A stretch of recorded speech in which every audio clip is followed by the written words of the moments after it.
जयंती के मौके पर काल भैरव अवतार की कथा सुनते हैं। शिव महापुराण के अनुसार एक बार भगवान विष्णु जी ने ब्रह्मा जी से पूछा कि इस ब्रह्मांड का सर्वश्रेष्ठ रचनाकार कौन है।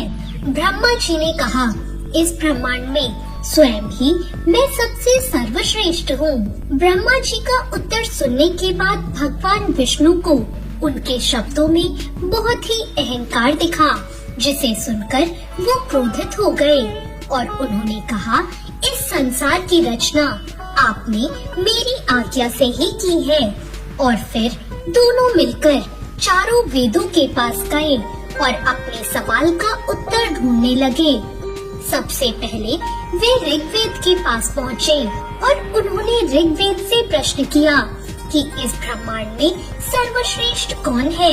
ऋग्वेद ने जवाब दिया, शिव ही सबसे श्रेष्ठ हैं। वो सर्वशक्तिमान है और सभी जीव जंतु उन्हीं में समाहित हैं। इसके बाद जब ये ही सवाल यजुर्वेद से पूछा गया तो उन्होंने उत्तर दिया, यज्ञों के द्वारा जिसे हम पूजते हैं वही सबसे श्रेष्ठ है और वो भगवान शिव के अलावा कोई और नहीं हो सकता।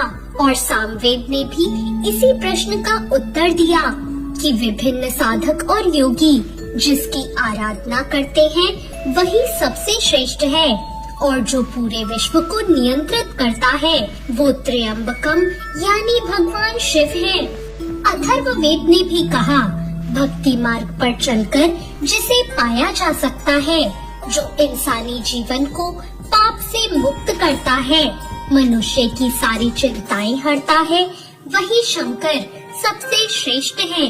चारों वेदों के उत्तर सुनने के बाद ब्रह्मा जी का अहंकार शांत नहीं हुआ और वो उनके जवाबों पर जोर जोर से हंसने लगे।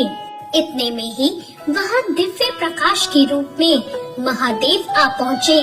शिव जी को देखकर ब्रह्मा जी का पांचवा सर क्रोध की अग्नि में जलने लगा।